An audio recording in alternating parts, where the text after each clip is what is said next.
The big 𝗃𝗍𝗃, when we're talking about war, at least the first one that comes to everybody's mind, is Ogun, right? The word Ogun literally means war, right? But ironically, he learned it from somebody, and that person was Obatala. Could be pretty perplexing for people because, you know, when you think Obatala, you think the white cloth, the guy with the gray hair, real calm, kind of like your grandfather watching baseball in the other room. Mm-hmm. But Obatala wasn't always like that, right? He wasn't always the calm statesman that we view him as now. To be able to get to that point, he had to do a lot of the opposite. So when we look at the Odu of 𝗃𝗶𝗍𝗲 or 𝗃𝗶𝗸𝗍𝗲, it speaks of war, right, and conflict. And there were a lot of feuds happening on Earth. Human beings were starting to have different concepts and ideas. Some of their interests didn't inconvenience others or infringed upon others' rights, right, or what they interpreted as such. And it was just ongoing conflict. And 𝗃𝗶𝗸𝗍𝗲 was becoming frustrated because he's like, okay, you know, kind of based on the concept of 𝗃𝗲𝗹𝗁, these people kill each other, they come back, it was just a bunch of nonsense, right? So he sought advice, and he went to visit Orunmila. Divination was performed, and the Odu of 𝗃𝗶𝗸𝗍𝗲 was revealed basically for the world, right? And it was said that sacrifice and offerings and counsel had to be sought from the Orisha Obatala. Now, Obatala wasn't the Obatala we know now. He was in his manifestation or path of Ayaguna. Really interesting because his name literally means Aja Ogun Ona, which means the dog looks for war on the path. He's the war dog, right? Probably the most popular Obatala path. He's the one with the white beads and the red bead every now and again. And we're going to explain that momentarily. So when they went to visit Ayaguna, he looked at 𝗃𝗍𝗃 and said, I have a very simple solution for what's occurring. And 𝗃𝗍𝗃 said, please do tell. He said, when they die, make sure they die for real.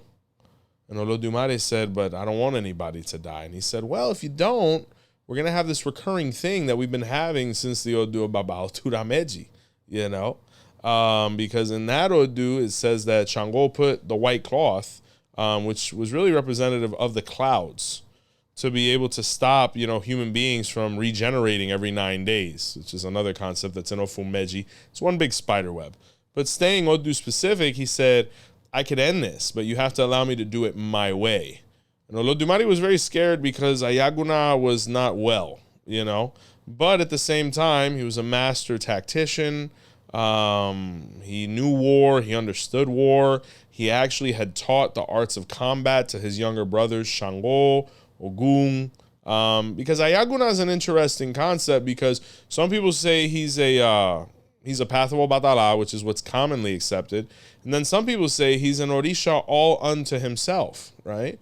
So neither here nor there, 𝗃𝗍𝗃 ultimately had to acquiesce to what Ayaguna was recommending because he had no other options or ideas. So they say there's this epic scene where Ayaguna descended upon earth and brought war, right? And it wasn't that he necessarily was the one doing the fighting, but he influenced those that were already in conflict so they would compete and engage in combat to see that which would be superior or which side would ultimately win. Because for a war to end, something has to expire. So they say that the amount of bloodshed that came from it led to his saber becoming stained in red, and him, based on him being in combat or influencing it, would wipe it on his clothes. That's why when you see Ayaguna, you usually will see him depicted with a red sash. Yeah, I was going to say that. Oh, you've seen it? Yeah, every AI generated image of that, I've always seen it with that. Oh my gosh, and it makes you realize he really is the most popular Obatala. Now you have other paths like Osagirinyan, right, who some people say is the first, debatably against 𝗃𝗶𝗸𝗃. You know, and all the other paths are pretty, you know, they're pacifists, right? But Ayaguna was the complete opposite. And I like bringing up the point of Ayaguna quite a bit because it shows the difference between youth and maturity and the influence possibly of testosterone, right? And it's not that estrogen cannot be aggressive as well. We're going to get into that. There's a pataki that speaks of Ochung as well at war. You know, I remember the movie Troy. Have you ever seen it? Mm-hmm. Do you remember, I think it was Odysseus. He said, war is old men talking and young men dying. Yep. And, you know, as I've gotten older and you kind of analyze certain situations, I think back how my 18-year-old, 22-year-old self would have reacted to certain things. And I'll be 34 this year. And how I'd react to certain things now. You know, I mean, nobody's perfect. You know, you pop off every now and again. But for the most part, you try to be a diplomat and a statesman and try to get to the goal with the path of least resistance. But Ayaguna represents Obatala's transition, because they say that after this great war that was occurring on Earth and seeing so many people die and whatnot, he said, I never want to see blood on my clothing ever again.